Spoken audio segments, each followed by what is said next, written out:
présidente de la commission scolaire Yesterday Person. Et je voudrais vous dire que ça fait 10 jours que je sais que je dois venir faire une présentation. Et je suis à l'emploi comme contractuelle à la commission depuis janvier. Alors, disons que je suis une recrue et j'aurais peut-être besoin de mentorat aussi.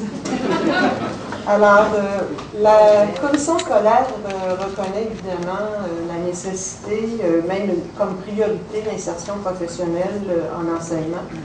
Elle travaille en partenariat avec l'Association professionnelle des enseignants. Elle attribue des ressources humaines et financières, je vais vous parler de ça un petit peu plus tard, et elle cible le mentorat dans ses écoles secondaires. Comme ressources financières, la commission dégage d'une part 50 000 $ pour le volet des ateliers, dont je vous parlerai un petit peu plus tard, et 26 000 $ pour le mentorat. D'autre part, l'Association professionnelle des enseignants dégage, elle, 25 000 $ et le budget qui vient de l'association professionnelle est administré conjointement avec la commission et l'association, alors que le budget de 76 000 $ dont je vous parlais tantôt est administré par la commission scolaire.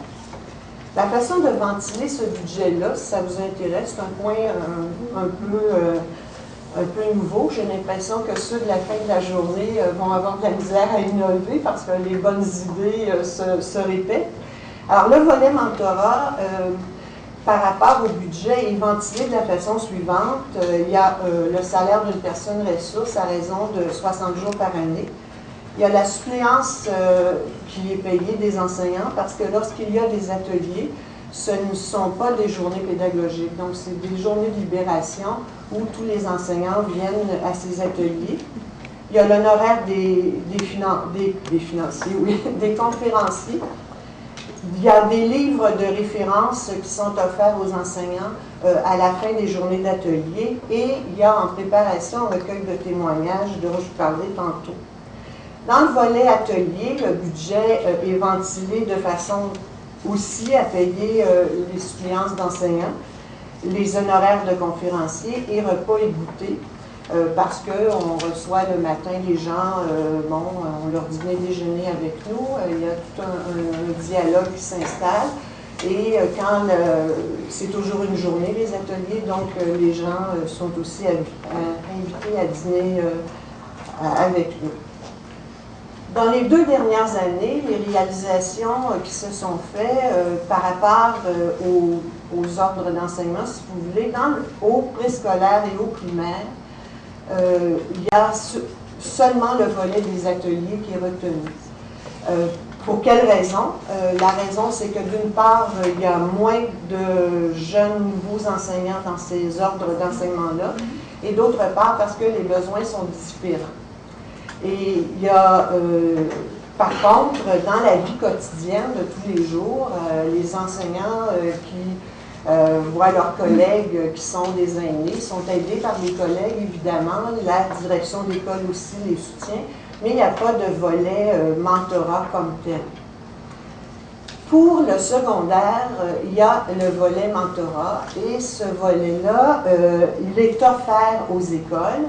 Donc, je disais tantôt qu'il y a une personne ressource. Cette personne-là, elle est disponible pour les écoles et les écoles, entre guillemets, s'inscrivent. C'est volontaire. Toutes les écoles secondaires, remarquez qu'au moment où je vous parle, c'est presque toutes les écoles, mais disons qu'au départ, ça a été un petit peu à petits pas. Donc, les écoles secondaires qui étaient intéressées à s'inscrire dans ce programme un peu de mentorat. Quand je dis programme, c'est un bien grand mot parce que c'est beaucoup plus libre que ce que j'ai entendu depuis ce matin. Et chaque école entreprend, avec le soutien de la personne ressource, sa propre action. Et pour un petit peu vous... c'est sûr que le leadership de la direction est important dans ce cas-là. Et la personne ressource, elle voit à donner de l'information, de la formation, sur demande. Elle fait aussi des rencontres individuelles, autant des mentors que des mentorés, si vous voulez. Et elle organise des groupes de discussion.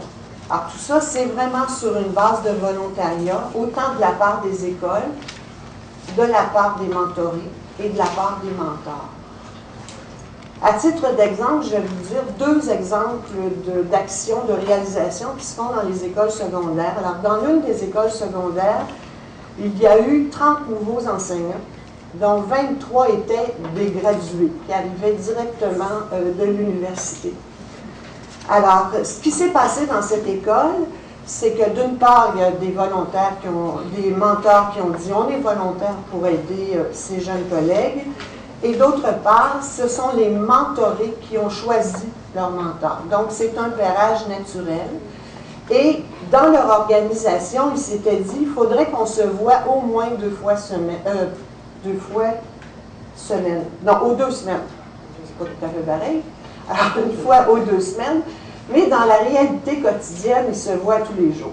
Parce que, je veux dire, c'est des collègues il y a tantôt quelqu'un qui disait qu'elle vivait un mentorat intéressant parce que c'était dans son école. Alors, c'est sûr que quand ton mentor, tu le vois dans la salle des profs 22 fois par jour, tu n'attends pas le rendez-vous du 2 semaines suivant pour te dire qu'il faudrait qu'on se parle. Donc, très souvent, il y a une ventilation, parce que le mentorat, ça fait partie de... La ventilation, ça fait souvent partie du mentorat.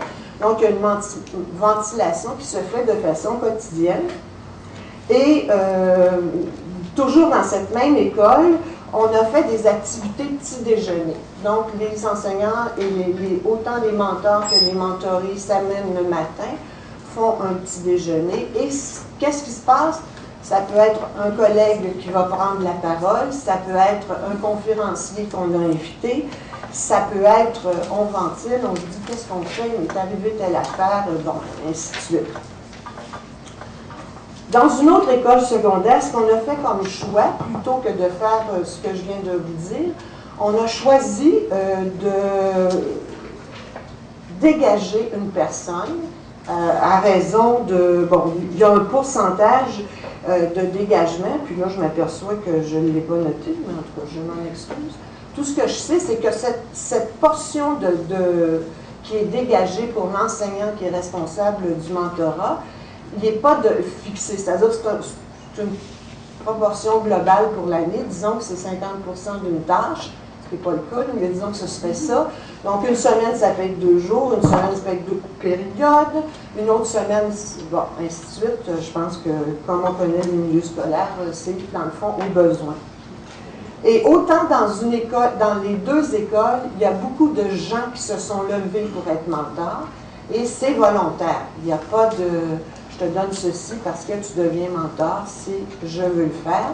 Et il se passe qu'au secondaire, quelquefois, un professeur peut choisir 2 personnes parce qu'elle veut aller vers la matière ou peut-être vers l'approche pédagogique. Donc, il semble que ça se passe comme ça.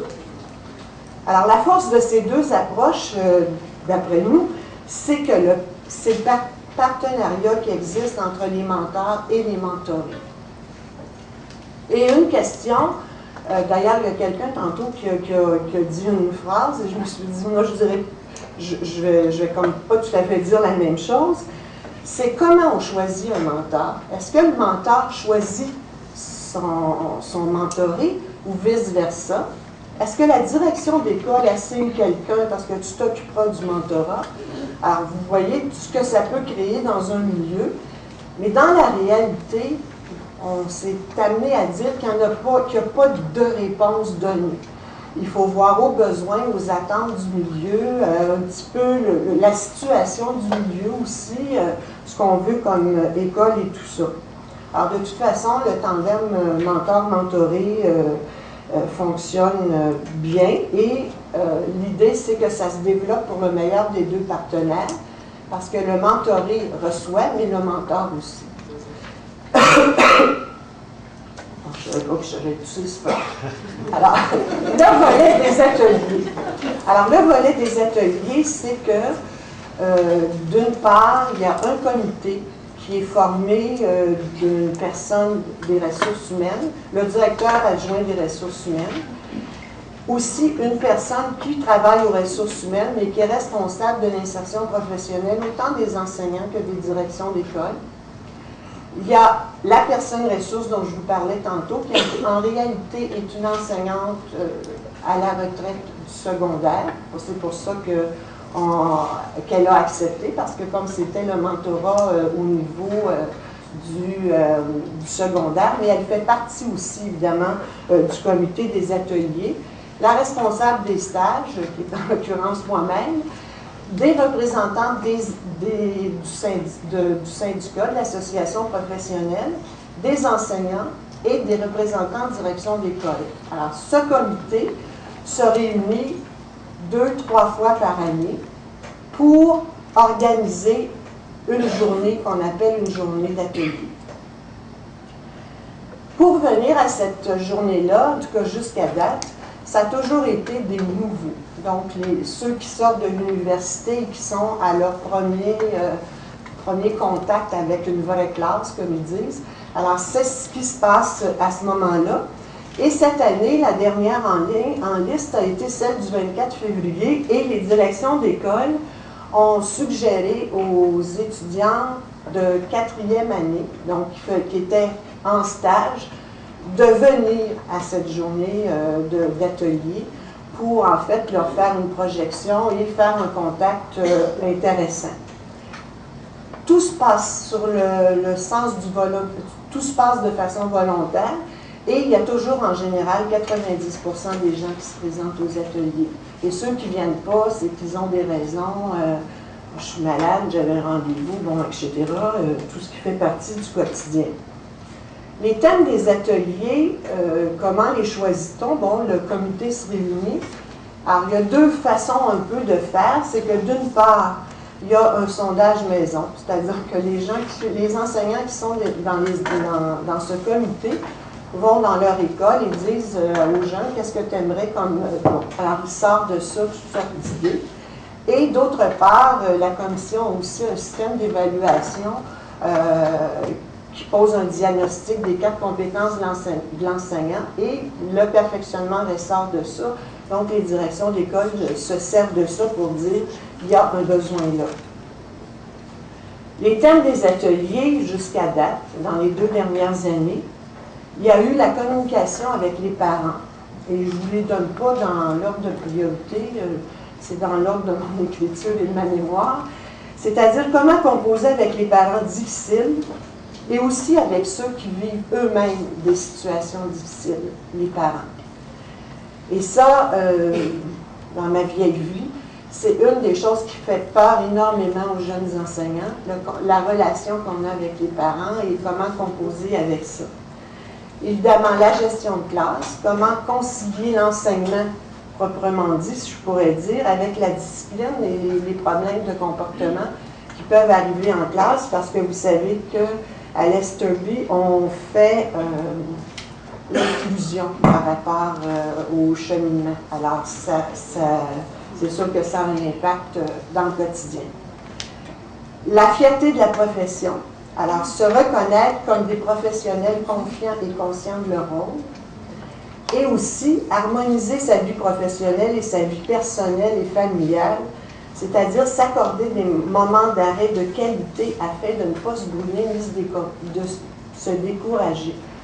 Tantôt, Madame du ministère, je ne me rappelle pas de votre nom, Sylvie, on a parlé de décrochage des jeunes enseignants. Alors ça, c'est quelque chose qu'on ressent. Alors, on s'est aperçu que de pouvoir leur donner des façons de s'enlever le stress. Et je peux vous dire que moi, j'ai assisté à la rencontre du 24 février. J'ai entendu dans un groupe le prof au secondaire qui est libre part et allait écouter de la musique dans sa voiture, partait 20 minutes, allait marcher dehors et revenait. Ça a l'air un peu simpliste, là, mais ça aidait. En tout cas, il se trouvait des moyens de cette façon-là. Comment se déroule une journée d'atelier?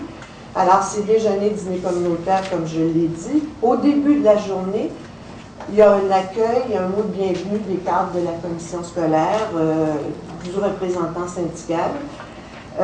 Il y a toujours une conférence par un invité, alors sur le thème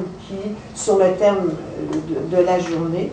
Et il y a des ateliers en sous-groupe qui sont animés par soit des mentors ou soit par des collègues qui ont des compétences particulières et qui veulent venir à ce jour-là. À la fin de la journée, on dit qu'il y a un prix de présence, mais ce n'est pas un tirage au sort. C'est-à-dire qu'on met sur la table 4 ou 5,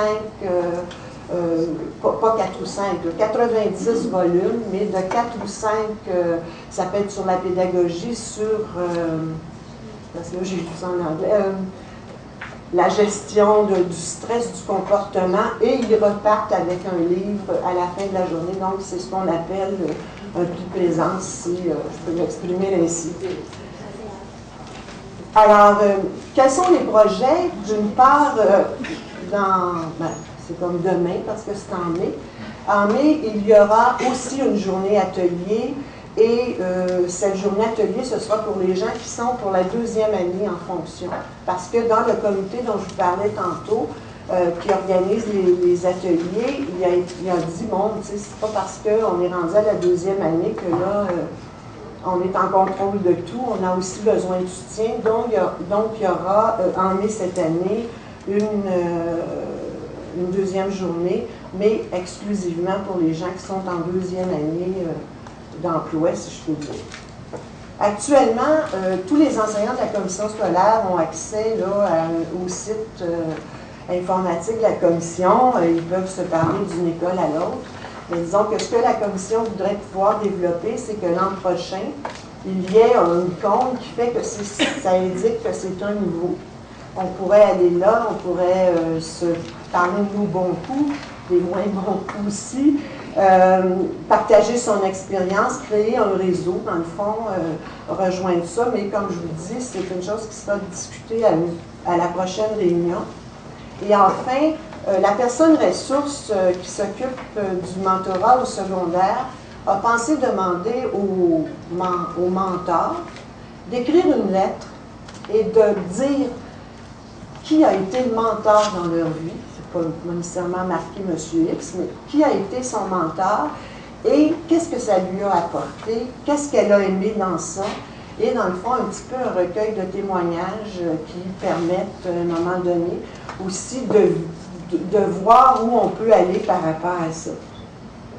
Alors, pour terminer, au fil des échanges, là, des lectures et de tout ce que l'on peut voir dans le quotidien, dans notre travail quotidien, la réflexion du milieu dégage des lieux communs comme marcher à petits pas, mais toujours aller de l'avant. Ça me rappelle quand j'étais directrice au primaire, ça, mais en tout cas, c'est ça. Écouter les besoins du milieu, des protéger, avoir l'esprit ouvert, soutenir les actions des écoles, en susciter, en suggérer. Et je ne veux pas être redondante parce qu'il y a toutes sortes de belles choses qui ont été dites, mais disons que on s'est aussi penché sur les qualités et caractéristiques du mentor et sur les pièges à éviter. Je vais aller vers les pièges parce que les pièges à éviter, c'est d'avoir l'attitude de dictateur, l'attitude de contrôle, le manque de loyauté, manquer de discrétion, parce que dans ce rapport-là, il peut se dire des choses qu'il ne faut pas prendre le haut-parleur et mettre ça sur la place publique nécessairement. Avoir une attitude pompeuse ou trop envahissante. C'est sûr que de la part, quelles sont les attitudes qu'on attend du protégé ou du mentoré? C'est de vouloir s'améliorer, c'est d'avoir le sens de l'humour aussi, autant des deux côtés. D'avoir une habileté à garder le cap, non pas... parce que quand on est nouveau, très souvent, on ne voit pas toute la grande carte, on voit comme une petite partie. Alors peut-être qu'il faut voir, c'est un peu comme quand on fait un casse-tête, si on s'attarde à 3 petits morceaux en bas du chose, on ne verra jamais l'image. Et je termine sur une chose que j'ai trouvée drôle, c'est 8 façons de mettre en colère son protégé. C'est de donner son avis sans qu'on lui demande. Il y a quelqu'un tantôt qui a fait appel à ça. Blâmer au lieu de trouver des solutions. Promettre l'impossible. Offrir de la sympathie au lieu de l'empathie. Laisser croire qu'on est infaillible. On a tout vu, on a tout fait, on sait tout. Employer des mots comme toujours, jamais. présenter le négatif en le cachant dans un discours positif et user de sarcasme en le déguisant en humour. Alors, c'est tout ce que moi je pouvais vous offrir aujourd'hui.